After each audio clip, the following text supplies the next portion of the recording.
বাহ, ইলে একটাও লেখাপড়া করতে না, ইলে যায় ওরে বাবা,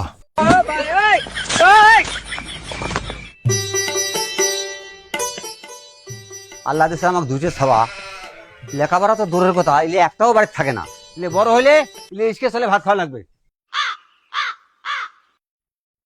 আব্বা আব্বা হ্যাঁ না ছাড়া সারাদিন বাদ থেকে কুটি গেছিল। আব্বা উনি মার্বেল খেলে গেছিল। পড়াত নাই আর মার্বেল খেলে যাস।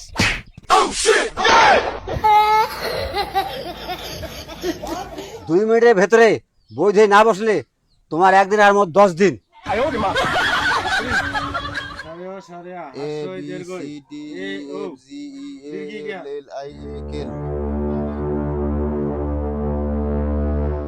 বাহ, সব তো আমার ভদ্র হয়ে গেছে। একবার আমি ঝ্যাংরা আছি, তাতে সব বই দিয়ে বসছে। দেখি কি পড়াশোনা এটা করতেছে। বাবা বকুল, স্কুলে তোমাকে কি পড়াটা দিয়েছে? সে পড়াটা হয়েছে? হ্যাঁ আব্বা, পড়া হয়েছে আমার। তা কি পড়া দিয়েছে তোমাকে স্কুলত?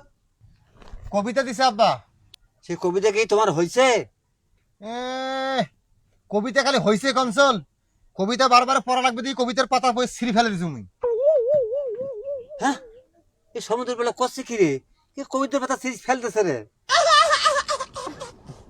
আচ্ছা ঠিক আছে, তো কবিতা বলতে দেখি। তা ঠিক আছে আব্বা, কবিতাটা শোনো।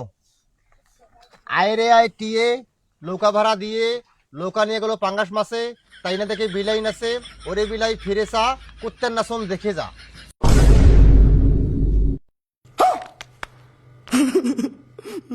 বাহ, চমৎকার পড়া হয়েছে। তা কোন মাস্টারে পড়া পড়াইছে বাবা? মদন মাস্টার। মদন মাস্টার পড়াইছে? নিজে পড়া পড়তে পারিস না আর মদন মাস্টারের দোষ? ठीक है। হ্যাঁ বাবা, তোর পড়া হয়েছে? আব্বা কি যে কন, বই সারা পড়া মোর মুখস্থ। আহা, একই সিনেমার ছাওয়া, সোনার টুকরে ছাওয়া, মনে হয় আমি নিজে খেয়া এক উপেসে থই। এটা কেমন কথা রে? বাপে খায় আমার উপস্থ হয়। এই দেখ, সোনার টুকরে ছেলে, পড়া তো পাস না, এর মুখ খাস। তা বাবা, তোমার তো গোড়াল বই মুখস্থ, তা আমি একটা প্রশ্ন ধরি। ঠিক আছে আব্বা, প্রশ্ন করো। তা বাবা, 3টে প্রাণীর নাম বলতো।